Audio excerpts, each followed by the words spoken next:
My apologies, folks. The clock on the wall apparently is a little slow. The House Energy Policy Committee will come to order. And Madam Clerk, if you would, please call the roll.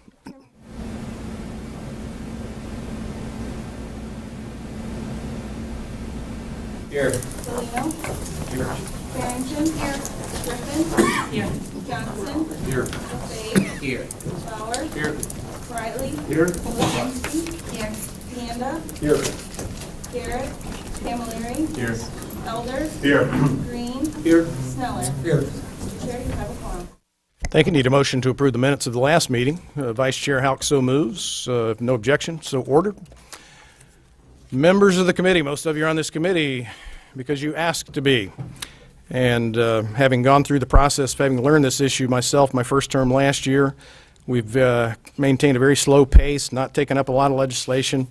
I recall it took me about 9 months to feel like I had any clue what was going on, and we're at 9 months. So you signed up for this committee. Today we actually have to do some work. We did not expect to be in the position, I did not expect to be in the position of re-debating something we thought the legislature decided last December in the middle of the night on a piece of legislation that eventually got substantial bipartisan majorities, one key element of which was protecting the electricity choice program. I think everybody on both sides and the news media would not argue that maintaining the 10% choice program was a key element, in fact, the deciding element of whether or not that new energy legislation would have passed last December.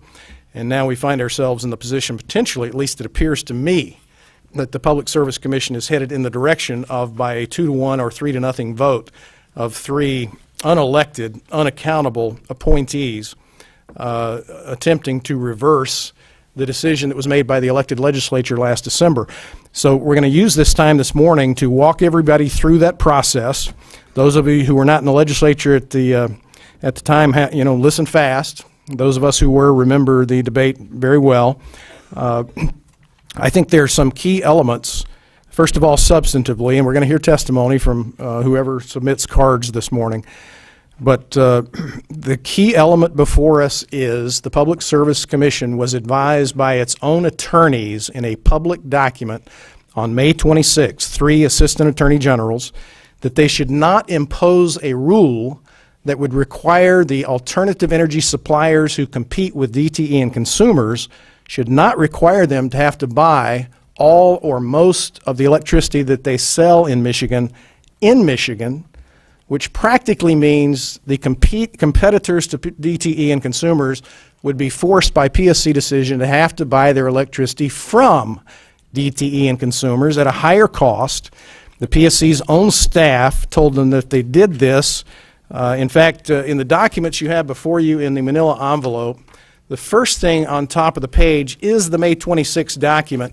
It covers multiple issues. It's signed by 3 assistant attorney generals who are assigned to serve as counsel for the Public Service Commission. But I would draw your attention to page 4 and the last paragraph. I'll give you a second to find that.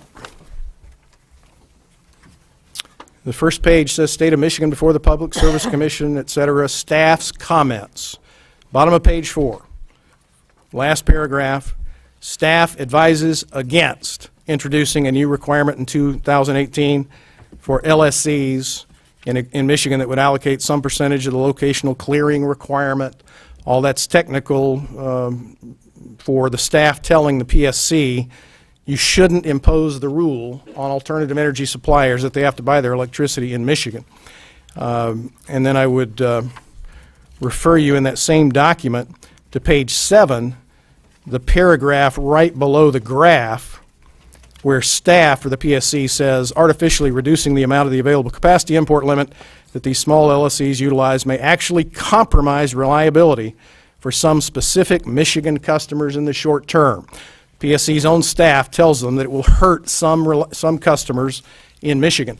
In another public document, I believe it was the August 1st document, the PSC's own staff estimates that if we impose this rule requiring that all electricity sold in Michigan, or at least most of it, has to be bought from Michigan generators, that one result, in addition to forcing the competitors out of business, this is what PSC's own staff says, They said that if they impose this rule, it will force the competitors to DTE and consumers out of business.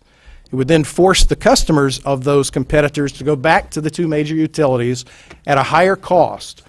Public schools, 175 public school districts say that would cost them $17 million a year that would otherwise have to come out of the classroom. But something else PSC staff projects is that if we had this in-state purchase requirement, it would result in a 5% overbuild, meaning that because of the arbitrarily mandated increase in demand, more plants would be built by 5% than were necessary if we could simply continue to allow our competing suppliers to buy off the regional MISO market.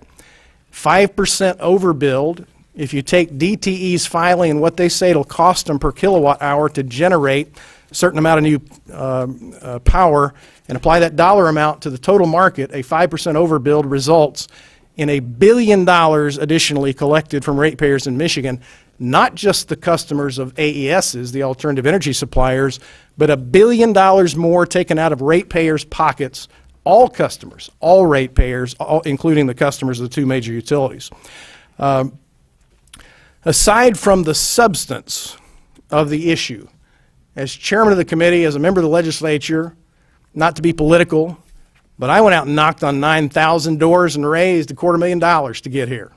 I thought that was because I had a vote as one of 110 members to make policy. And one of the issues, apart from the substance, is who gets to decide policy in this state. Is it those of us who went out and won the votes of the people of Michigan, or is it 3 people who get appointed by the governor? Why bother knocking on 9,000 doors if you only got to go knock on one door and get appointed to the Public Service Commission? Who gets to make policy? So I think it rises above the substance of the issue, which in our opinion was decided last December by the legislature. The two sponsors, FYI, for those of you who weren't here, of the compromise legislation that actually passed were Representative Chris Affendoulis and Representative Verheulen. They wrote a letter to the PSC a month or so ago saying you're about to do exactly the opposite of what legislative intent was. In fact, the language for this in-state generation rule was in the legislation when it passed the Senate. And as a condition of winning support in the House, it was expressly removed. And the Michigan Court of Appeals has said in a prior case that if the legislature expressly removes a policy from legislation, you can't come in after the fact and interpret the law as if to enforce the very thing the legislature expressly took out. Well, the two legislative sponsors who were in the room when the negotiations took place and made the deal said that language specifically was taken out, that the PSC, 3 weeks after the May 26 document in which their own staff and attorneys told them they shouldn't do this because it would harm customers and hurt Michigan's economy, 3 weeks later they issued a directive instructing their staff to draft a proposal by which way they would do exactly what their staff said they shouldn't do. I've invited the staff to testify before us, and the PSC has refused to allow their staff to testify before us, has made the offer that a commissioner will come testify. And with all due respect, we have the chairman here before us. I've sat on this committee for 2 years. I've heard what the answer is to any question of a commissioner in their quasi-judicial function when something's still before the commission. And the answer is, Mr. Chairman, I can't answer that question because it's still pending. So with all due respect, I don't think we get much enlightenment from one of the 3 commissioners. What I would like to at some point have the ability to do before the and there's some time constraint on this, members of the committee, because September 28th is the date on which the Public Service Commission has scheduled to make a final decision. So what do we have now? Is today the 12th? So we have, a couple of weeks at most to exercise any legislative policymaking authority at all if we want to hold this committee accountable. As a committee chair, I got a letter from the Speaker's office at the beginning of the term urging us as chairman to aggressively exercise our oversight authority, not just our policy-making authority. So with all of that set up, we have some witnesses. If any member of the committee would like to comment at this point, you're welcome to do so. But we also have about half a dozen people who have submitted cards to come testify and tell us. And Chair recognizes Representative Elder. Thank you very much, Mr. Chairman. As one of the newbies on the committee and not someone who was not here when the deal was struck last December, just a couple of questions. First, how did the chair vote on the legislative package in December? The chair, in a, kind of a acrobatic act, voted no and debated yes, and then got an award for having helped pass a bill he voted against. As a lawyer, I can appreciate that. The second question, just a short follow-up. What is the procedural posture of the issue before the Public Service Commission? And by that, what I mean is they've not yet made a decision? Okay. That's correct. It's scheduled for September 28th. Their staff submitted these documents on May 26th. On June 15th, they made a preliminary order and instructed their staff to draft the policy by which they would impose the rule.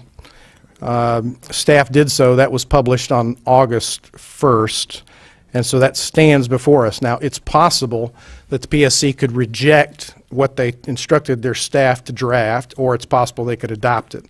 Okay. And I've told the chairman that my fondest hope is that they will prove that the chair of the committee hadn't got a clue what he's talking about by not doing what it appears to me they're about to do. Okay. Thank you, Mr. Chair. Anything else by Representative Riley? Yeah, I just wanted to second some of the comments here that this is, for all legislators, this should be a huge issue because we do represent 90,000 people or somewhere around there each, and there's a reason for that. Those people need an impact on what's going on here. This is defying the legislature, what's going on right here. And I think we should all be very much interested in this decision. Thank you. Representative Barrett. Thank you, Mr. Chair. Just to respond to Representative Elder's point, I did vote against the legislation last term as well. However, there were a multitude of other factors in the legislative package beyond just the local clearing requirement, the status of energy choice, those things. There was a renewable mandate expansion. There was issues related to net metering and things like that. So there were a host of other variables within the legislation. I was satisfied that the choice requirement was addressed through the negotiated process. However, there were other, in my opinion, unresolved issues to where I could not support the bill with my yes vote.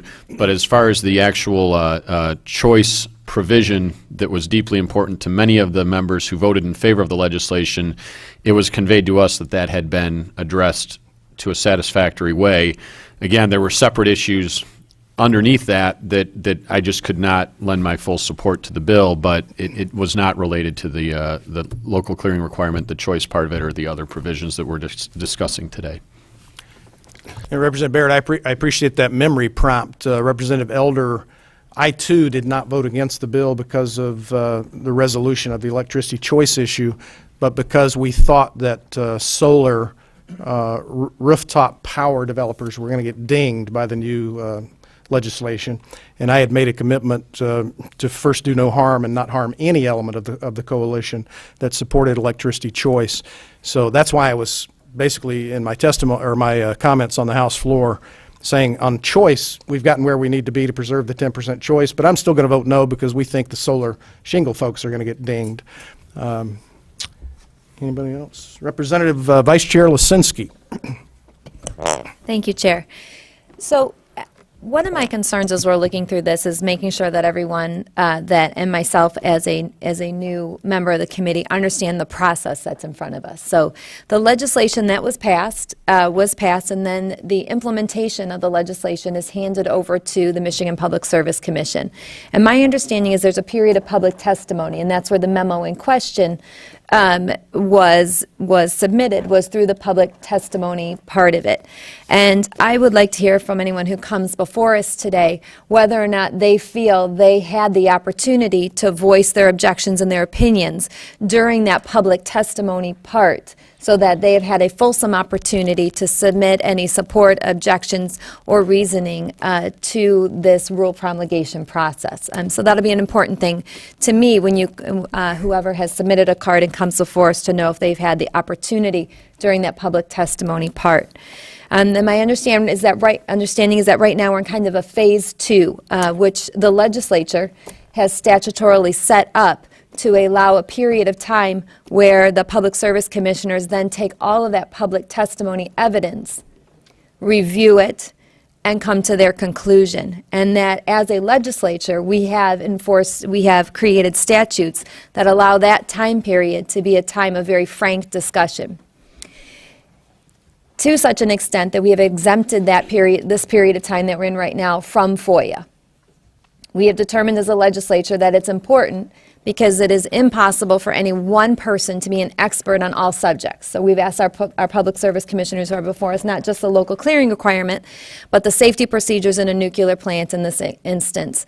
They also oversee broadband. There's no possibility that one person can be an expert on everything, and they need to be able to ask the frank questions of the public testimony and staff experts.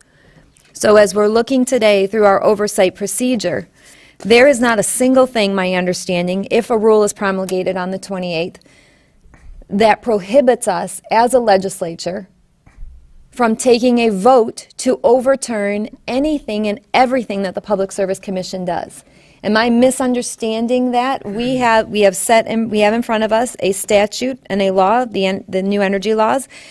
We've asked the Public Service Commission is now in charge of implementing that, and if we don't like what they do, we simply override it with a simple majority of vote with a new statute that clarifies the intent of the legislation and that sets the new standard.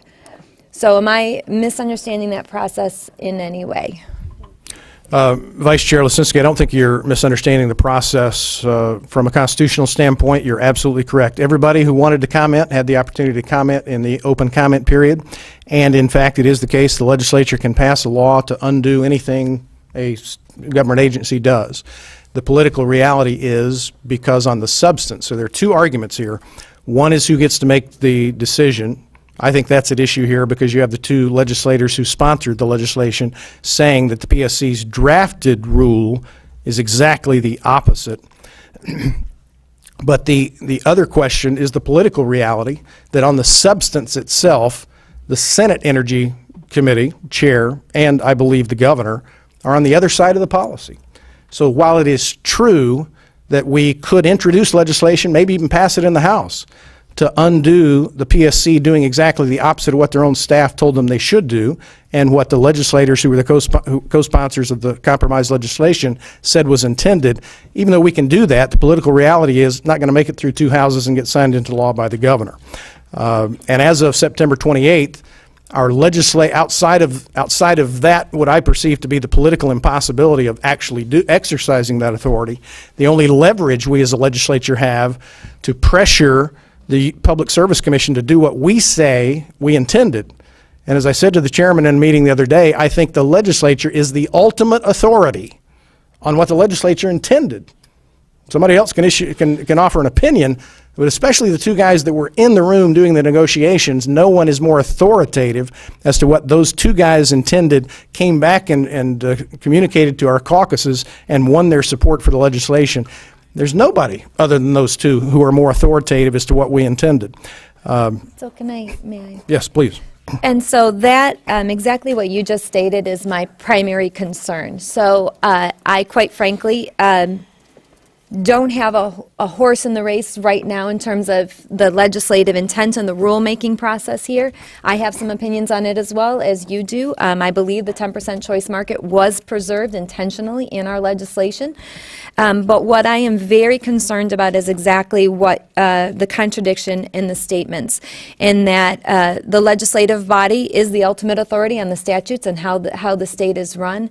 And if we want to change the process whereby the MPSC promulgates rules, then we should look at that. if we are changing the essential process of how this is done, relying on expert testimony, putting in place a quiet period for that expert testimony to be reviewed after there's been a fulsome opportunity for public testimony, if we are looking at changing that process, then we need to recognize that we are changing that for political reasons because we don't believe that the legislature writ whole in terms of the governor's office, the Senate, and the House has the same will that we do. That to me is materially different and is beyond any single issue that is in front of our committee. And I have grave hesitation about changing the entire process around our public service commissions, around public testimony, around quiet periods that are written into statute, recognizing the political peril and precedent that sets for the future. And so while I am very enthusiastic to have a fulsome debate about the public testimony that's been offered, I would like to express my concern about the precedent, and if we want to change the MPSC process, authority, my feeling is we do that through statute, and we have a rigorous debate over that. So thank you for the opportunity. You bet, Vice Chair. I will respond by saying I strongly disagree because we're not changing anything. Now, if the legislature has failed in the past to, as aggressively as I am attempting to do, hold the Public Service Commission accountable, that was their prerogative in the past. But it didn't require any change in statute for me to put out a press release this summer calling them out on it. Didn't require any change in statute for me to schedule it for a hearing right now and offer testimony and give you the opportunity to speak. That required no change in law or procedure. There's no change in procedure. It's just that this body, this committee, has oversight authority. How aggressively we decide to use it is up to our discretion. Doesn't change the procedure. If prior chairmen have not exercised it as aggressively as I am attempting to do, that was their prerogative. But no change in procedure has occurred. I'm just exercising legislative authority to try and influence that decision. And I'm not making any bones about that. I honestly think the Public Service Commission has acted with impunity on the expectation that this is such a complex issue that nobody would ever call them out in public. And I know they're not comfortable with that.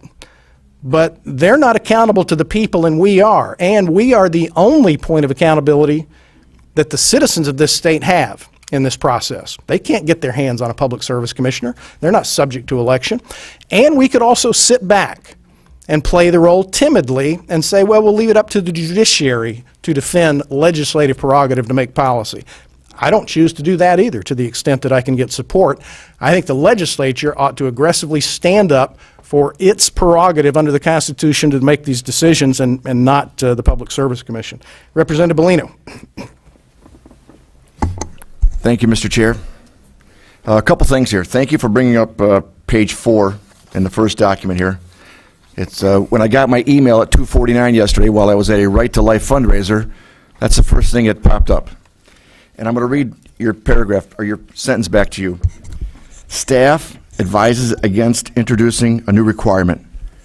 Since when does anybody in this room take their staff's advisement as a golden rule? That's one thing. 2, back to page 7, you say that in the sentence here it says, artificially reducing the amount of available capacity import limit that these small LSEs utilize may actually compromise reliability. May actually. I've only been here about 7-8 months, but I know that there's a difference between may and shall. We're kind of guessing there. So I understand what you're saying. I know what kind of point of view we're pushing here. And then I go to this letter here on August 21st to Ms. Sally Tallberg, Chairman, and it says, and you say, Dear Chairman Tallberg, I respectfully decline your offer for you to testify before the House Energy Committee. I interpret your offer as disingenuous and purposely evasive. Another opinion. Yep. And this law hasn't even went into effect yet, has it? Law's in effect, but we're going to promulgate it later in the month, and I just feel that I agree with a lot of what Representative Lisinski said. The law was made. Let's see what happens with the law. There's a 10% choice, and the commissioners do a fine job, and they work hard at it. And I see I kind of feel like I'm wasting time from my district here today, listening to this, because this doesn't represent my district views at all. So thank you. Attendance is not compulsory, Representative. Thank you very much. But you were appointed to this committee to provide a diversity of opinion, and I appreciate your having done that. The reason that I have focused on what the PSC's own staff has told them, and I found this to be the case regardless of what the issue is, if their own staff, who I trust know more about this issue than we do, tells them this will harm Michigan and Michigan customers and be at odds with MISO's regulations, on the expectation that they know better than we do the laws and such, if their own staff's telling them they shouldn't do this, then I think that carries more weight than me saying they shouldn't do this, or any AES saying they shouldn't do this, because we assume the staff is fully informed on the issue and, in their opinion, told the PSC they shouldn't do this. Representative DeAnda, and then we'll be back to you, Tom, because you've already gone once. Representative DeAnda. Thank you, Mr. Chair. I thank you. I'm sorry for being a little tardy. There was a lot of traffic in the UP this morning. I guess my question, Mr. Chairman, is pretty simple. Are we going to get the staff from the Public Service Commission to be able to be in front of us for those questions? And I guess my second part is this committee going to look at entertaining a resolution to have subpoena power to get people to come in here and have these questions addressed?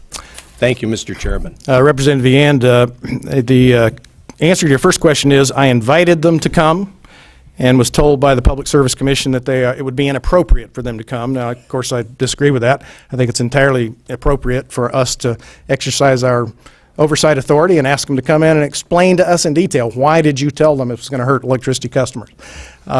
This committee, as to the procedural question, apparently this committee does not have to first address a resolution authorizing the committee to have subpoena power. That can be brought straight to the House floor. I know our side of the aisle intends to discuss that. We're in a tight time frame. Everybody agrees that the May 26th hearing date's probably too late to bring them in to have any effect. So we're talking about next Tuesday on September 19th. And so if we're going to subpoena them, we got to do it before next Tuesday. So it takes a roll call vote of the full House, a simple majority. If we've got the votes to do that, then I expect we will attempt to do so. If we don't, we won't. And the accountability will exercise itself by what we're doing right here without the benefit of their staff's testimony. But as somebody with the PSC said the other day, we think it's inappropriate for you to call our staff in front of the committee and try to pressure them into taking a position. And my response was, I have no interest in trying to pressure your staff into taking an opinion, making an opinion. I just want to ask them about the opinion they already expressed in writing in a public document signed by 3 assistant attorney generals. So I'm hopeful that next Tuesday we will have the staff in front of us because a simple majority of the House has voted to give this committee the ability to subpoena testimony. I don't understand why more information would be bad compared to less. I mean, I don't think we're changing the process, but if we change the process in such a way that we have more information, not less, I don't know how that in any way handicaps us. I think it enhances our ability to make a decision as a committee.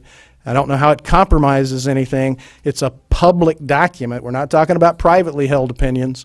The 3 attorneys general signed a May 26 document that I'm told was actually written by PSC staff, not by the 3 attorneys, but they submit it as a legal proceeding.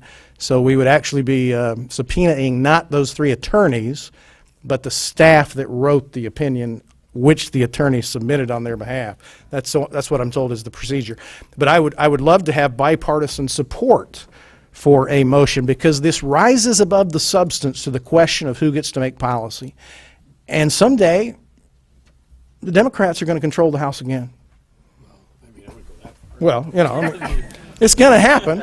I was with you till then. It's going to happen someday. Who knows? Could be 2018. And then it would be the Democrats who would like to be able to assert legislative policymaking authority. In my opinion, it doesn't matter who's in control. It's the legislature or the executive branch. It's a classic separation of powers conflict. I half expect if we subpoena them, they won't show up. They'll claim executive privilege. I don't care if they come or they don't. If they come and what their answers are, the point is to draw the public's attention and the policymakers' intentions to the fact that the PSC appears headed toward doing something their own staff told them would raise electricity rates, be at odds with MISO's policies as to where they can get their alternative energy supply, and harm some Michigan customers and result in a 5% overbuild, which will take $1 billion more out of the ratepayers' pockets, all customers of all utilities and AESs. Okay? Their own staff said that. I'd like to have them sit in front of us and explain on what basis they came to those conclusions. And then let the PSC staff, or let the PSC explain why they did the opposite of what their own staff told them to do, if they do it. Of course, my fondest hope is that the PSC will prove that the chairman of this committee didn't have a clue what he was talking about. Don't do it. That'd prove that I don't know what I'm talking about. Mr. Barrett. Thank you, Mr. Chair. I just wanted to respond a bit to Vice Chair Lisinski's point about, PSC versus legislature and some of that difference. And I'm very much on the side of legislators make the tough decisions and make the tough calls. Certainly we yield some of our legislative authority to these commissions and boards and administrative rules and everything else, but our state constitution specifically grants that all political power in the state of Michigan is inherent in the people, and we are the people's voice. People look us in the eye. I represent a marginal district, and people come to my coffee hours, they look me in the eye, they tell me if they agree with me or they tell me if they disagree with me. That is their right. They can't really confront an administrative body, a public service commission, or another government agency with the same level of influence that they have with their legislator.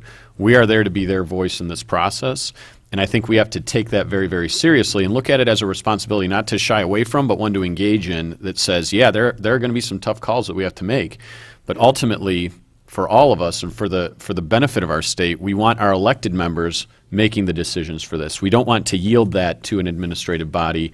And furthermore, when we pass legislation, it's not that an executive agency, an administrative rulemaking body can make whatever rules they want and then we have to ratchet them back at that point. They are only granted the authority that is given to them by the legislature through the statute that we've put in. So it's not that once we pass law, they can interpret it open-ended entirely until such time that we decide to rein them in. They are only given the authority to the point at which they're permitted, and they can't exceed that. And that, I think, is an important distinction, that it's not our responsibility to pass a new law every time we feel that they've exceeded the authority granted to them or deviated from the legislative intent. They are, first and foremost, only allowed to make policy related to what we pass here. And the provision that they are addressing was specifically removed from the legislation through a compromise.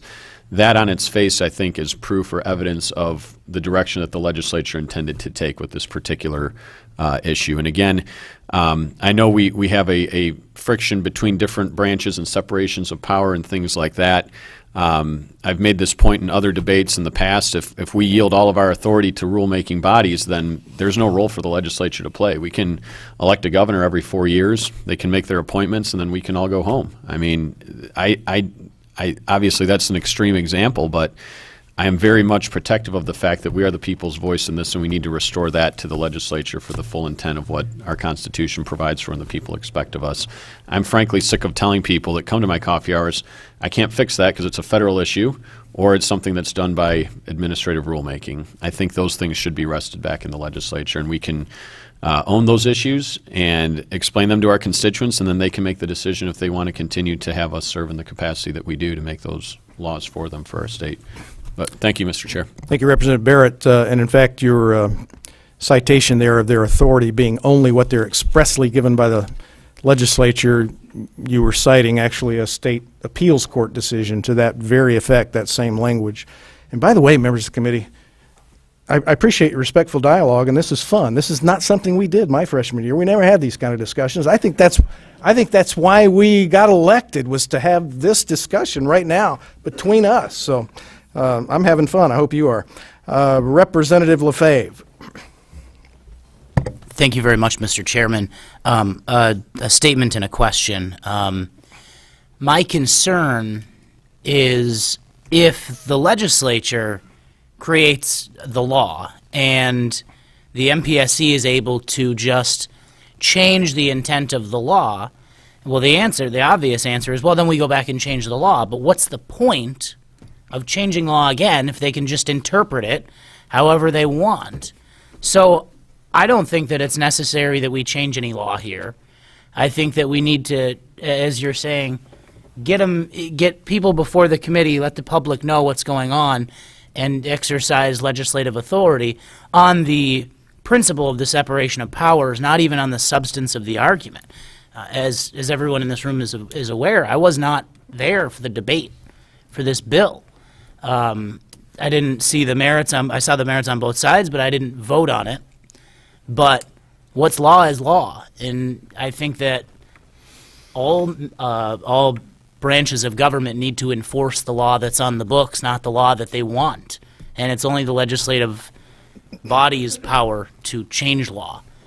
But the question that I have for you, Mr. Chairman, is if the MPSC promulgates this rule at the end of September, what sort of recourses does this committee have at that point? Representative LaFave, as Vice Chair Lisinski pointed out, this committee has the authority to introduce legislation which, as you said, would change the law again, which they would then be free under the argument that they're free to do whatever they want to do. They could reinterpret again. That would be our recourse.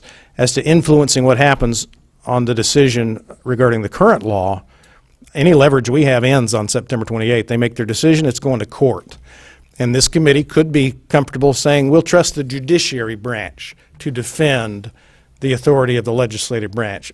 I'd rather defend it myself as a committee. Representative Farrington. Thank you, Mr. Chair. You had noted that more information is good. So I guess my point is what's the harm of calling up the PSC commissioner? It really can't hurt anything at this point. That's true, and she is here, and she has submitted a card. Representative Lisinski. So thank you, and I appreciate Representative Barrett's comments.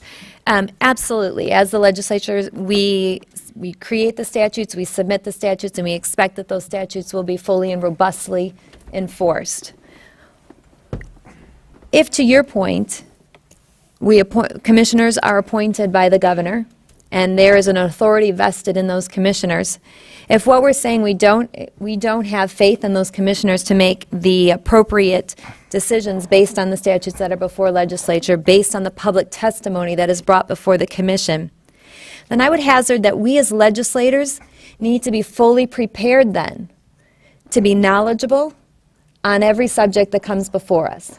So, for example, in this, if we are going to then, instead of debating the process, we need to debate the merits of the local clearinghouse, the local. It's easier for me to say the LCR. the acronyms at this point, LCR, than remember what all the acronyms are at this point. The local clearinghouse requirement, the LCR. So, if instead what we want to shift to today is a fulsome discussion of the local clearinghouse requirement, then we on this committee need to be fully prepared to know that we will be able to interpret all the expert testimony in front of us, that we will make fulsome and truthful statements about the authorities that are vested in different areas. So if I'm looking at, and if I was to have a fulsome discussion of the local clearinghouse requirements, and I'm looking at the memos that Representative Glenn has put in front of us, I would read the sentence highlighted: artificially reducing the amount of the available capacity import limit that these small LSCs may utilize may actually compromise reliability for some specific Michigan customers in the short term. And when you read this document, when you look at the sentences that are highlighted, they all highlight in 2018, in the short term. And that would be if the proposal that was put forth, and one of the ones that is being considered, in my understanding, is requiring alternative energy choice suppliers, LSEs, to have to source 10% of their energy to meet that with an in-state requirement on a go-forward basis. Yes, that would be very difficult in the short term, in 2018, for them to be able to do that. And so that does not say that there is no requirement that that is going to be the decision. It pointed out the short-term difficulty. On an expert basis, I'm likely to agree with that, but it does not mean that I would disagree with a longer time frame and with looking forward. If we're looking at the authority of whether or not MISO is saying that it is against federal policy for our Public Service Commission to look at the total portfolio of energy on a short, medium, and long-term basis, and whether there's a locational clearinghouse requirement for that. The letters from MISO dated August 15th and August 30th clearly state that it is not the responsibility of MISO, that MISO has vested in the states the authority to look after their reliability. I am not qualified, and I will be very clear about that, to do all of the technical looking at the load clearing requirements, at all of the grid stability. And so if what we're saying is that we don't trust our commissioners to have the expertise to avail themselves of the experts that are needed to make a decision, then absolutely, Representative Barrett, we need to do something different with the process. And either, as a legislature, give ourselves that full authority to dive, and the expertise and the knowledge to dive into the content of these, and to know that the decisions we make here will ensure a stable, reliable, affordable electric grid. And I am open to that as a consideration. And yes, I will not disagree that more information is better than less, but I think we have to be very careful about the authority and what we wish upon our committee in terms of the detailed decisions that we want to make here. Vice Chair Lisinski, it is in fact the responsibility of this committee to make those decisions, and they spent 2 years debating them and made one. And now the question before us is, who gets to decide what the policy was? Was it that 2-year process legislatively, or is it this current process going on by the PSC? And to the point, Representative Barrett. Sure, thank you. I'll be brief. And that was similar.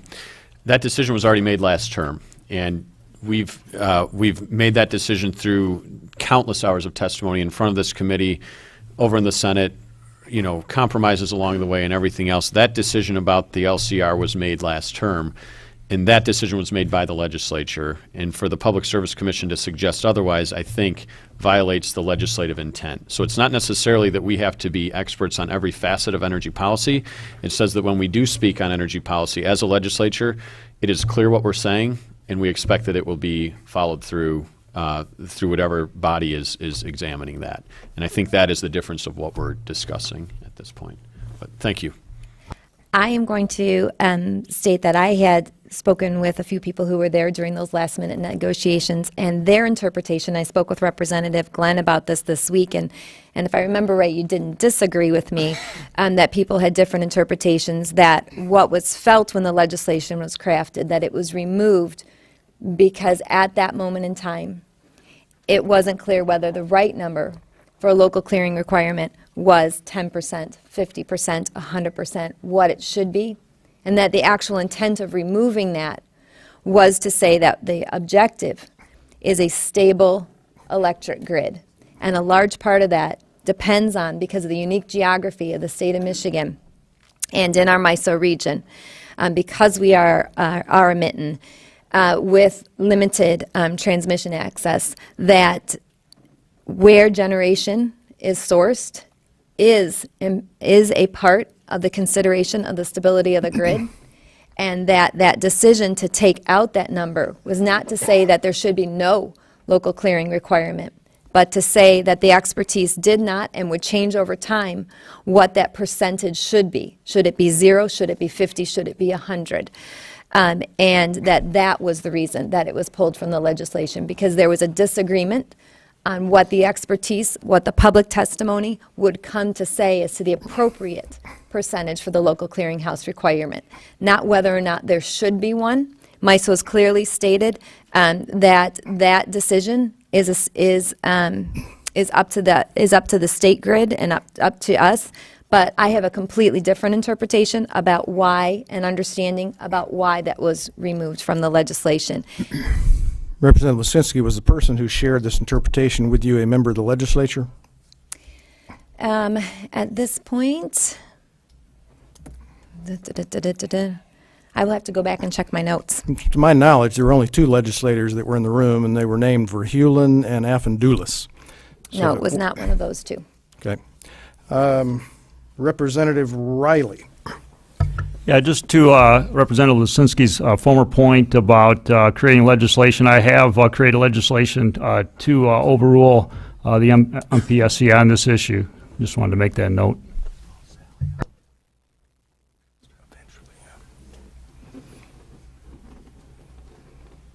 What did he say? Did you ask a question of me by any chance? I wasn't paying attention. No. Okay, all right. I'm sorry, your colleague was engaging me in conversation. Representative Elder. Thank you, Mr. Chairman. I just want to indicate that I, too, am enjoying this committee hearing. I have not thought this much about legislative intent since my first year in law school. There you go.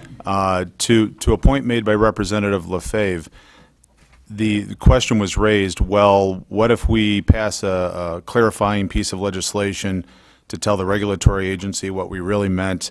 Aren't they just free to ignore it? The answer is no. If a regulatory agency issues an interpretation of the law, and then the legislative body acts to specifically correct that interpretation, that regulatory agency's ability to interpret is gone once we clarify it. But it raises the actual point here. The chair had indicated that one of the reasons we wouldn't seek out that path is because any potential clarification might not actually pass the House and the Senate, which means that the chair's interpretation of legislative intent might be inaccurate. If we're not capable of passing a new law, then it may be that our view of the legislative intent is simply wrong, or at least people think it's wrong over in the Senate, or perhaps the governor thinks it's wrong. So, thank you, Mr. Chair. Representative Elder has a valid point to this extent, that the Senate, in my interpretation, the Senate and the governor went along with the legislation at 4 o'clock in the morning on December 15th, only because that was the only way they could get it passed. If they got a second bite at the apple, if it was interpreted the way they wanted it to be in the first place, and then they were in the position to block any change by the legislature to reassert what the intent was in the middle of the night in December, yeah, that's correct. So in my opinion, and that of the sponsors of the legislation, it was the legislative intent of both bodies and the governor at 4 o'clock, or actually as it turned out, 1 o'clock the next day on December 16th of 2016. And that has exhausted comments, at least right now, by the committee. And we have people who'd like to testify. The first ones I'm going to call up are Josh Lunger of the Grand Rapids Chamber and John Dolmas of the Michigan Chemical Council. Gentlemen, you still in the room? If you would, we've got 45 minutes remaining. Committee members are going to have questions, so let's get through as many of these folks as we can. Red button and proceed. Good morning, Mr. Chairman and Ms. Vice Chairman, members of the committee. Appreciate the chance to be here. We too are having a little bit of fun in the audience, and hopefully we can provide some education on this issue. It is an important issue to us and some of the members that we represent. So I'll give a little brief background. Again, John Dolmas here, Director of the Michigan Chemistry Council. Our members are large chemical manufacturers, distributors, and other companies that use our products. And we are one of the largest manufacturing sectors in the state with about 120,000 jobs that we support. There may be a few, as well as many other districts across the state. If your companies may not be in the district, but you may have companies, or you certainly have companies that use our products. And so we are essential to many things, including energy products like solar panels, wind turbines, and batteries. And we took a very keen interest in this legislation last year. Probably the most particular reason is because our companies are energy intensive and they use a lot of both electricity as well as natural gas. You may know this or may not, that a lot of chemistry products and a lot of the materials around you come from natural gas as a feedstock. And so I'd be glad to talk to you further about that kind of issue. But in terms of electricity, we look at it as a competitiveness jobs issue. It's our ability to grow jobs in the state and not just absorb, what would be considered an affordable rate hike, but actually manage your electricity supply. And there's many ways that our companies do that, including things like self-generation, cogeneration, demand response, investing in energy efficiency. But one of the most important ways that some companies do that is through electric choice.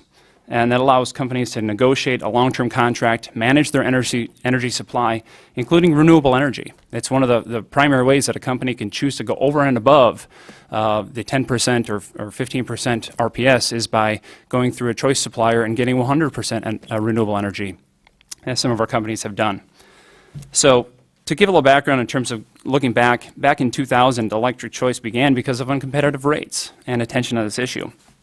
And not to deliberate too much of what was discussed last year, we did provide numerous testimony on the issue of choice and other things, but our ratepayers have compensated the utilities to open up our electric markets by paying $2.2 billion for the assets that they owned that would have been potentially at risk because of choice.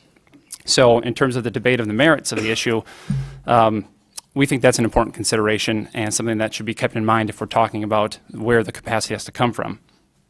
Since 2008, the electric choice market has been limited to 10%, and that had a huge impact on companies that wanted to access that option. Currently, there's a long line to get into choice. In consumers, it would be 28% if there was no cap. In DT, it would be 19% of people that have signed up to access this program. And our rates, if you're not on choice, are pretty high. Michigan's electric rates, I just checked recently, the most recent data from June shows that we have the 14th highest electricity rates in the entire country overall. And for residential customers, your constituents, it's the 12th highest. And we're kind of an outlier among many states in our area. So that's some background on choice. We'll get into a little more with Josh and I here about the issue of the LCR and how that was negotiated. Thank you. Thank you, Mr. Chair, members of the committee. And as John highlighted, we're very grateful for the opportunity to speak with you today. Excuse my voice, I'm fighting something here. Just going briefly back into the debate from last session, as you know, the PA 341 represented multiple years of work, of committee hearings, testimony, stakeholder meetings, and much more. Many parties, including the Grand Rapids Area Chamber and Michigan Chemistry Council, along with other stakeholders, formed a coalition who actively worked in both the Senate process and when it came over to the House to improve the legislation by supporting reliability in Michigan, but while also protecting Michigan ratepayers and looking forward to improvements to make sure that there's a long-term viable electric choice program in the state. This legislation was tweaked frequently in the Senate, especially, and I would say that it kind of changed from outright eliminating the choice program to more specific and I don't want to say hidden, but more detailed specific items that we felt threatened the long-term viability of this program and Michigan ratepayers. And some of these include closing the queue, a one-time decision for choice users to remain on choice, affecting the way that the alternative suppliers can access the MISO market, and there's many others, and we can go into details if there's specific questions on that. I would say that in the Senate and when it came over to the House, our coalition of association, businesses, and schools worked with the legislature to support amendments that would address a few priority improvements. And one of these improvements was focused on the local clearing requirement. Given the energy package was one of the biggest items of last session and it was a top priority for many stakeholders in the state, a lot of time and effort went forth into trying to find a way to bridge the divide, especially in the final weeks of session. Among the final changes in this compromise that came together on the eve of adjournment last year was the removal of the local clearing requirement language in Section 6W. I believe you have a handout that highlights the language that was in Section 6W and what was replaced in Section 6W. I will tell you that this was a top priority for our coalition, and this local clearing requirement language was specifically removed from this legislation. The negotiated language specifically allowed suppliers to use any resource that could reliably deliver power to Michigan customers, and that's determined based on MISO's allowed resources, MISO being the Regional Transmission Organization.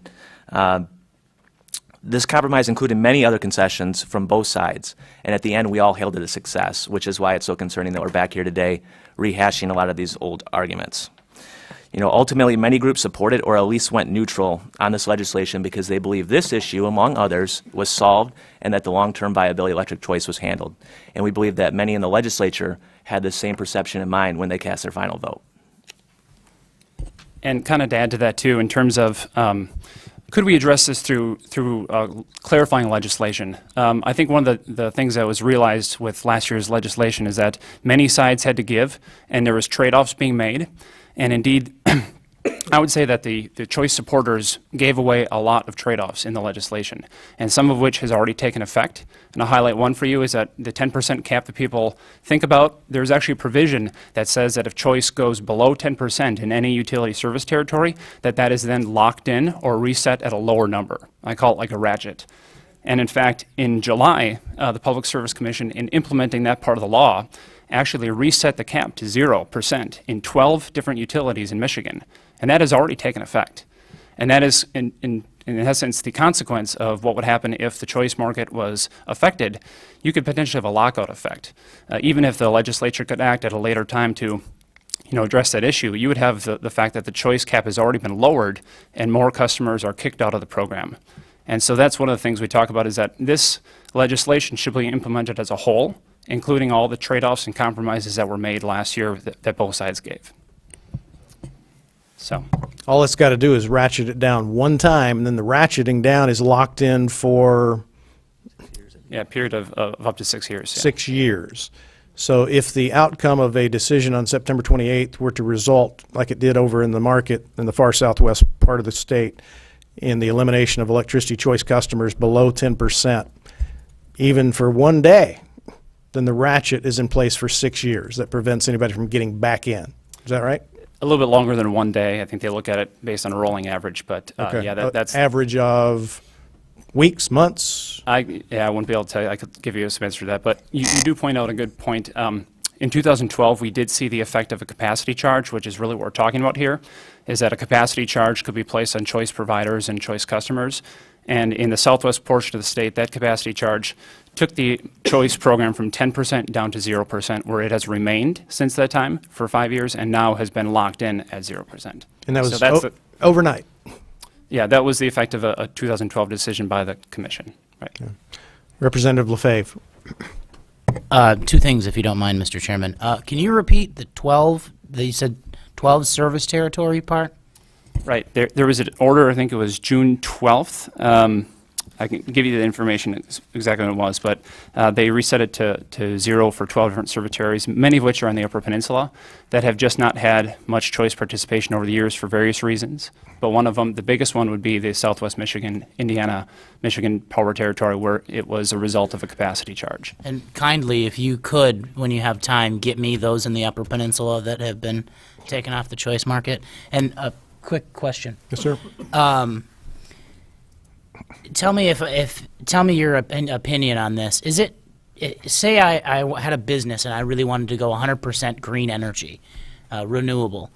Would it be cheaper to make a solar plant in, let's say, Tristan Cole's district, or perhaps maybe in Florida to produce that solar power? I would refer you to the experts in the industry that could comment on that. I think that having access to leveraging our import capabilities when it's reliable is a positive, and that having access to other regions it sometimes can provide a benefit to Michigan customers by offering more affordable energy. And at least in theory, it might be more cost-effective to get wind energy out of North Dakota. In theory, but I would, again, direct you towards the kind of industry experts, folks that actually build those plants to fully grasp all the details that go into it. Well, appreciate it very much. Thank you. Representative Fave, we did have a testimony to that effect in a hearing prior this year where somebody said that wind power out of Oklahoma was 3 cents a kilowatt hour, and if we build it in Michigan, it's 8 cents a kilowatt hour, and you could just as easily contract it from Oklahoma at 3 cents instead of 8 cents. Gentlemen, some members of the committee, well, we've had statements submitted to the PSC from the Michigan Public Schools Energy Cooperative, from ABATE, which is made up of major manufacturers like Dow Chemical and General Motors and U.S. Steel and some of those folks. You guys have said in your communications that you think if the June 15th or August 1st directives are implemented on September 28th, that would threaten electricity choice. I've had some members express skepticism that this threatens electricity choice. So could you walk us through exactly how you think the June 15th preliminary order, the August 1st draft by staff, if that's adopted as policy on September 28th, how does that affect electricity choice? So I'll start on that. Again, this gets very much in the details, and as we have talked about today, the order isn't issued yet, so it's kind of difficult to sit here and say, well, the commission's going to do X and it's going to lead to Y. I would say that we've made it very clear in all of our communications to the commission and with other stakeholders that we're significantly concerned. There's a reason that the language that you see in front of you from the Senate-passed version of the bill, the SB 437, there's a reason it was one of our top priorities to get out of the bill. And that 50% pro rata, we were concerned was going to kill electric choice. To make it kind of simple, and I think it's already been discussed a little bit here today, the threat is based on how they implement it. Again, I don't want to paint with too overly broad brush, but I think I have to at this point, that the alternative suppliers will be forced to build or buy in Michigan, even if there's power that they could get from another zone that can reliably serve Michigan customers. Now, the generation in Michigan is owned by the incumbent utilities, and trying to negotiate contracts there, which are also probably spoken for in a lot of ways, leads to concerns about whether or not it's even feasible. And so you're looking at, it's not going to kill choice in terms of the program is gone. It's going to be like it is in Southwest Michigan, as we mentioned, where choice is 0%, and then it gets locked in there for a certain period of time. And I would add to that too, I mean, talking about the local generation, as we mentioned, that local generation has been built and paid for by Michigan ratepayers. And Michigan's electric choice customers paid for the ability to essentially have another option, even though that was already paid for. And in this case, you'd be asking them as a choice customer and their supplier to go back and have to negotiate to access or source it from that particular supplier when that has basically already been contributed towards. And we feel that's, you know, some unfairness there, as well as just the practical effect. We believe that a choice market needs to not just have one or two suppliers, but to actually have competitive options within the choice market. And there definitely will be suppliers forced out of the market, even though there is power available. One of the things the staff report did mention is that they don't anticipate that we are going to utilize all of our available import capacity, and that's something that we believe benefits Michigan ratepayers as we're part of a regional grid. I also don't want to overlook the risk of overbuild that was mentioned earlier too. We obviously a lot of this focus on the electric choice customers, but Michigan ratepayers, most of our members at the Grand Rapids Chamber, we have 2,400 members, aren't able to access electric choice. They're in the queue, or they're not able to be on that, and so the 5% overbuild, if that's the reality that comes, obviously this is all still very much in the details, is a significant. Who said there's going to be a 5% overbill besides me? I am reading that from the MPC's staff report from August 1, when they talked about the two options that were outlined there. The phase-in approach, which we feel is very similar to the language that was removed from the bill in the final compromise, we feel that that overbuild is a significant threat for Michigan ratepayers that's not providing added reliability. And so you read it in the August 1st document by the PSC's own staff. Because, you know, when we're speculating as to what the PSC is likely to do, I note they didn't have their staff draft an order by which not to impose the local clearing requirement. Now, is it possible they could reject what they instructed their own staff to come up with? Yes, but at least as an outside observer, I interpreted the fact that they had their staff draft an order to impose the rule meant they were likely to impose the rule. Otherwise, they would have told the staff to draft one imposing the rule, draft one not imposing the rule. At least that's how I interpreted the process. But please walk us through how you, because I think you were the source of the $1 billion figure attributed to the 5% overbuild. How did we come up with that decision or that calculation? I don't know if I was the first source of it, but I think that it was based on the 5%. If you take that, put it into megawatts based on Michigan's load, and then use DTE's recently announced natural gas plant as a proxy, which was, it's roughly just short of $1 billion most likely. But again, that's very much focused on a lot of ifs at this point as we go forward.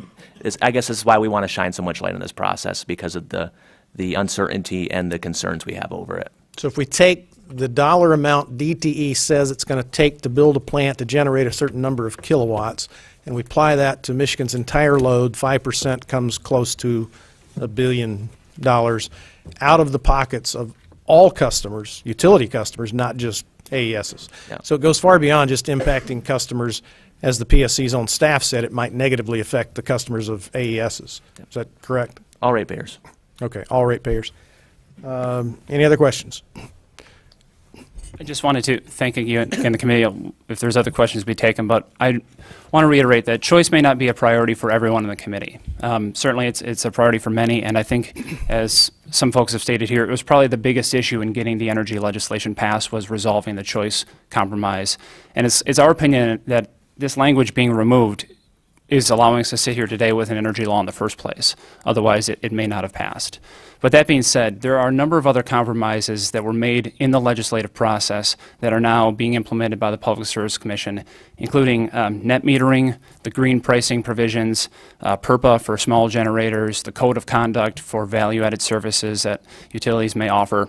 And I think it's just of interest to the legislature and to the committee to make sure that these are being implemented in a way that respects the compromises that were made and is faithful to the law that was passed. And again, we're waiting for the commission to make its order. We respect them greatly in the work that they've done. It's been a tremendous amount of work, and they have really stepped up to the process. But this particular provision is one that's of significant concern to us. Thank you, gentlemen. We have Mary Beth Rogers of the Clarkston Community Schools. Is Mary Beth in the audience? Welcome, Ms. Rogers. Members of the committee, this individual, in her testimony 2 years ago, cast this issue, and I mean, her testimony was the key testimony, in my opinion, to the outcome of the debate on energy policy in the last session. And I think she was only given by the last chairman, I believe you were instructed to only take 3 minutes. And in her 3 minutes, 2 years ago, she, I thought, had more impact on the outcome of the legislation than any other single individual. So I am happy to have you back today, Mary Beth. Please proceed. Push the red button there. I'm just here as a proponent of electric choice, and my understanding is the legislation might not be protecting electric choice, and this is a huge savings for public schools throughout the state of Michigan. I've been with school districts for over 20 years. I'm currently the Executive Director of Business Services for Clarkston Community Schools. And in this district and in my previous district, I have been participating in electric choice. School districts over several years have been looking for ways to save money in our budget line items. As you know, over the years, our fundings have been cut, and we've looked for many ways to save, and we've looked at every line item in our budgets, and utilities was a place where we could save. And we've been able to save for several years. We've been able to save approximately 25% to the like DTE base rates. And Clarkston's Community Schools, like I said, is on electric choice, where I'm currently employed, and we are saving over $290,000 per year, equivalent of about $40 per student in our district. This is versus the DTE full service rates that we would have to pay. This is equivalent, in my opinion, to about 5 teachers. Clarkston's savings on choice since the beginning has been approximately $3.184 million since we've started electric choice several years ago. My understanding is that all of Oakland County, where my district is located, is saving approximately $7 million a year on choice programs. I guess my question there is, can you imagine how many teachers' jobs that's saving per year? Eliminating electric choice does impact students because district's funding has been cut over the several years, and we are always looking for resources to save. Further cuts would rely on staff because over 80% of our budgets is personnel. So therefore, choice programs does affect our classroom directly. We cannot afford to go back to non-choice, and we need the savings that we get from choice because we don't have the financial capacity to absorb the increases to our electric expenses. Every expenditure increase results in a cut somewhere else in school districts. And we are also in long-term contracts, and we are currently in a 2-year contract that expires December 2019. That does save us 25% from TTE rates. In conclusions, as school districts who are on limited funds with little increases, we need to have the right to choice. We need to have the right to that savings. We cannot afford to have this program eliminated or have the savings reduced for us. And I would like to thank you again for this opportunity to share my testimony once again. Any questions from members of the committee? Vice Chair Lisinski talked about going back and redebating the entire issue, and if we were going to do that, my part of that debate would be to say that I think everybody ought to be free to choose. But just to give you an example, in the legislative district that I represent, there are 5 school districts. Bay City Schools, which is one that I share with Representative Elder, saves $200,000 a year by buying from somebody other than Consumers Energy. But it's against the law for Midland, Meridian, Bullock Creek, and Pinconning to do the same thing, which strikes me as absurd. When one school district can save $200,000 a year, which you said would be worth about 3 teachers maybe? Yeah, 3 to 5 teachers approximately. $200,000 a year, but 4 of the 5 school districts in my district, it'd be illegal for them to do so because they didn't get in under the 10% cap. And we know from testimony last year that of the 110 House districts, 100 of them have at least one school district that is on the electricity choice program.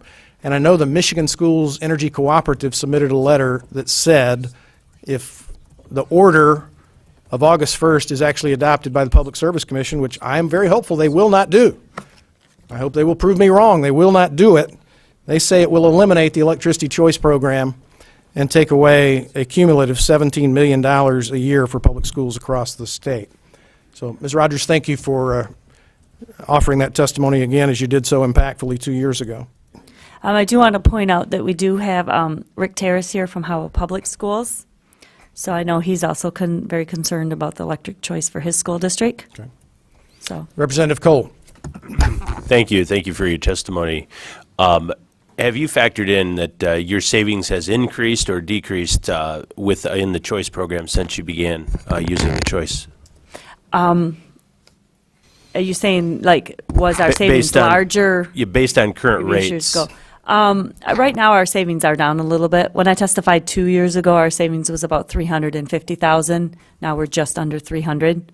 So our savings has been going down a little bit, but we're still getting approximately 300,000. So Appreciate it. I just wanted a perspective on how much you've seen the savings change over the period of years that you've been on the choice aspect.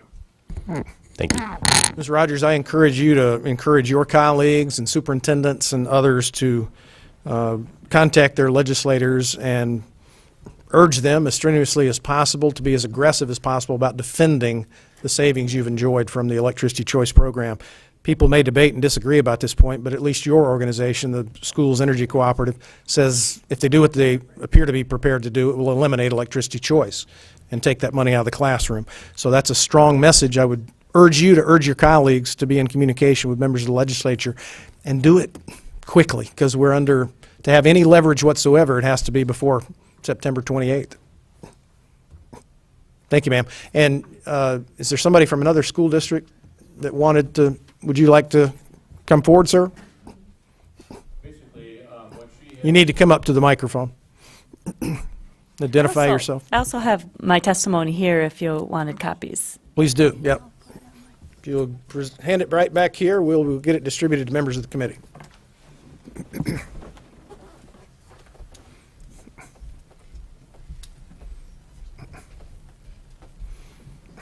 If you would please identify yourself, sir, and turn on that red button.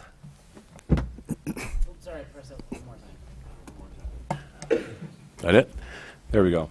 Basically, my testimony is... And you are, sir? I'm sorry, Rick Terrace, Howell Public Schools, Associate Superintendent. Been in the public education world for about 35 years. I can tell you that basically what Mary Beth has alluded to is identical with our district and with our area as well, Livingston County.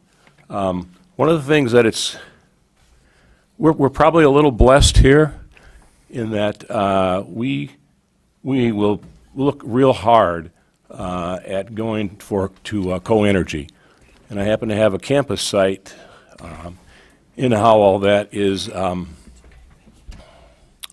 roughly about a million square foot under roof. And so with that, we can look at cogeneration to do something different if choice goes away. So it's imperative to us. We will lose about $250,000 to $300,000 if that actually occurred. I'm talking about now if choice goes away. So that is, we will probably be the first district in the state that may be doing this cogeneration if necessary. So that's how vehement we are about what's going on with the public schools and this choice program perhaps being eliminated. Okay, any questions from the committee? Thank you. We appreciate your testimony. Thank you. We have 3 remaining members, and I'm going to call them in this order: Tony Dont, Melissa Seymour, and Sally Tallberg. And we have 15 minutes remaining. And I'm happy to, members of the committee, I purposely have held open next week's committee, unscheduled, to have further testimony if that's necessary. I'm hopeful that we'll be able to have the Public Service Commission staff in next Tuesday, but we can have an additional 90 minutes of hearing next Tuesday as well. Mr. Dott, red button, you know the drill. Please proceed.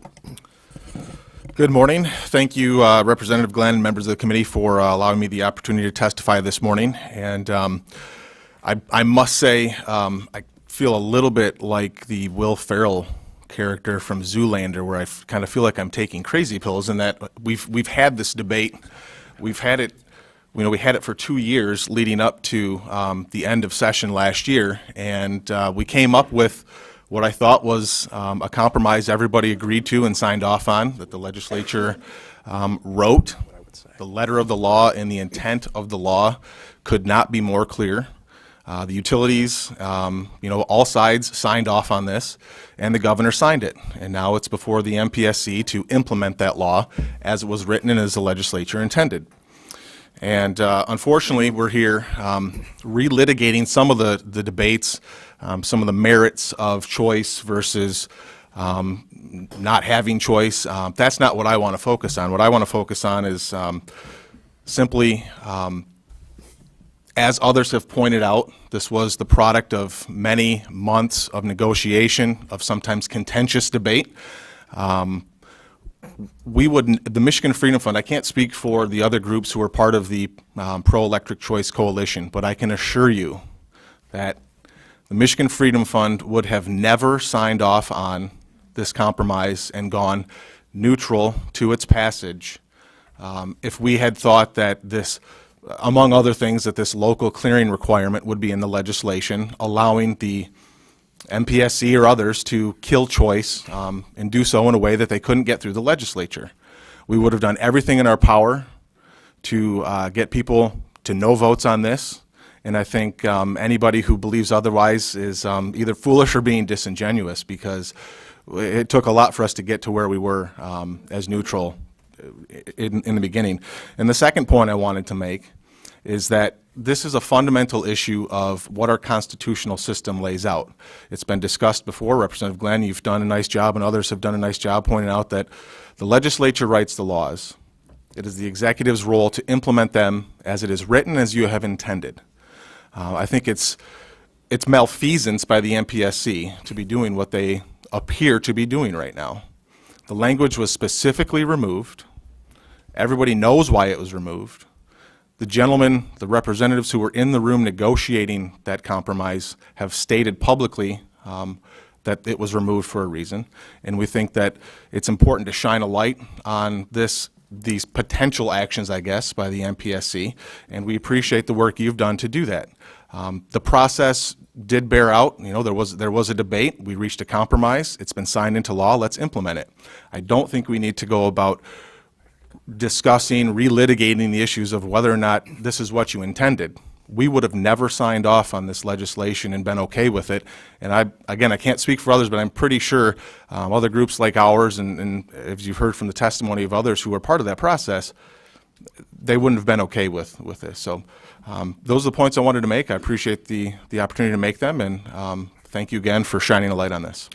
Thank you, Mr. Dahl. I think it's simply a matter of fact. Had this language not come out of the legislation, it would not have passed. It almost didn't pass anyway.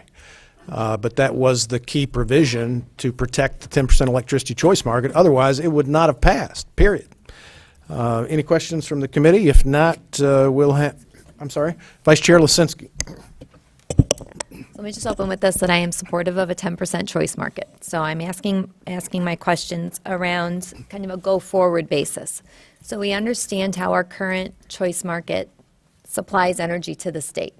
And I agree that to put in place a requirement requiring a change in sourcing of generation capabilities that goes in place in a very short period of time would impact the electric choice market in a negative way in their ability to provide energy to the customers that they have. What my question is on the substance of the go-forward market. So if we look past 2018, if we look 3, 5, 7 years out on the generation resource, on the planning for generation resources based on capacity 3, 5, 7 years out, which are based on how long it takes to create a generation resource, viable timeframes to look at. And if I reflect on the letter that Representative Afendoulis and Verheulen submitted, and their statement, we have strong concerns that the imposition by the Commission of any requirements on AESs in excess of those MISO requires of all of load-serving entities violates the legislative intent. Do you believe on a go-forward basis, as we're looking at 3, 5, and 7-year horizons, that there should be different requirements for energy suppliers in the choice market versus energy suppliers in the regulated utility market, and looking at the planning for the grid reliability on a medium to long-term basis? Again, I appreciate your support of the 10% marketplace. The Michigan Freedom Fund supports a 100% choice marketplace. So getting to just simply protecting the 10% was a compromise to begin with, and I believe was the case for many involved in the debate. The points I am making simply are with the legislation as it is written, and what the MPSC is looking to do with what the memo that Josh and John laid out. It would basically rewrite the legislation and put additional That's not what I'm requirements asking on you. the alternative energy suppliers that So- were not intended to be there. Are you saying that you believe the legislation states that for 5, 10, 20, 3 years out, that any choice energy supplier should be carved out and not considered as a partner in the stability of the grid, that as the stability of the grid, the generation resource, as we're looking at generation resource planning to make sure that we have enough generation, that we have stability across the grid, that we should not be considering those in the choice market in the balance of that equation, that they should have different standards than others who provide electricity in our state? I would simply contend that these debates were all had during the 2 years leading up to the passage of the legislation. They were all addressed. Everybody was on board with the compromise legislation, and I'm sorry, protecting. I don't think you're answering my question, and maybe I'm not being clear. So what I'm asking is, in the long term, do you think there is a different set of requirements that alternative energy suppliers should operate under as we are looking at our needs for generation capacity on a longer-term basis? I think that everybody should follow the law as it's written, and the legislation that was passed is written in a way that the MPSC is seeking to undo. I don't know. I think I'm being clear in that the legislation. So would you say that then?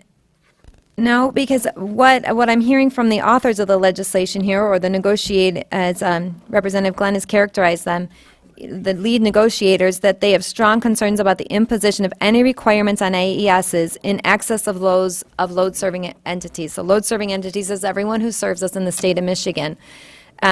If we are exempting AESs from a local clearing requirement, and we want to go to 100% choice, then are we saying that there should never be any local clearinghouse requirement for any energy supplier? Do you even feel that's a viable criteria to put on any load-serving entity who operates in the state of Michigan, to have a local clearinghouse requirement? I will be honest, I'm not versed in the specific details of all this legislation like others are. But I will point out, we did have a full choice marketplace from the years of 2000 to 2008, and I believe it worked just fine. We had And no one we can- using the choice market during those years. We can go back. This is the point I've come up here to make. We're sitting here and we're relitigating all of these issues that were dealt with for 2 years. We passed a bill. The legislature, I should say, passed a bill.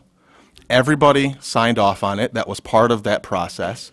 It received support in both chambers of the legislature, and the governor signed it. I would expect the legislature to want the MPSC to implement it as they saw fit to write and as their intent provided, that the governor signed. And whether or not we agree with the specific policy we're debating here right now, everybody in the legislature on either side should be concerned about this type of usurpation of power by the MPSC or any other So I'm asking that question because executive we branch have the body. authors and they're stating their legislative intent here, and they clearly are indicating that they have MISO, who we all participate as a member organization that looks at, their charge is the stability, reliability, and affordability of the grid. MISO, in their own letters to us as a committee, have stated that looking at the reliability of the grid is a responsibility of the state, therefore a responsibility of us. And that the authors of the legislation are saying that they do not want any requirements on AESs in excess of what MISO requires of any load-serving entity. So if MISO is saying that there are many facets to determining the reliability of a grid, your statement is that AESs should be exempt from some of those criteria. I'm not trying to put words in anybody else's mouth, and I would appreciate that not being done to me as well. What I'm simply saying, and I'll reiterate again, I am here to discuss the legislation that was passed and what should be done in terms of the implementation. The MPSC, through the memo that was written and through the actions they have taken to this point, appear poised to undo what the legislature intended and what they very clearly put in law, what the governor signed. I don't know how I can be any more clear in terms of what my point is, and that's simply, we expect the executive branch to implement the laws it's written by the legislative branch. Okay.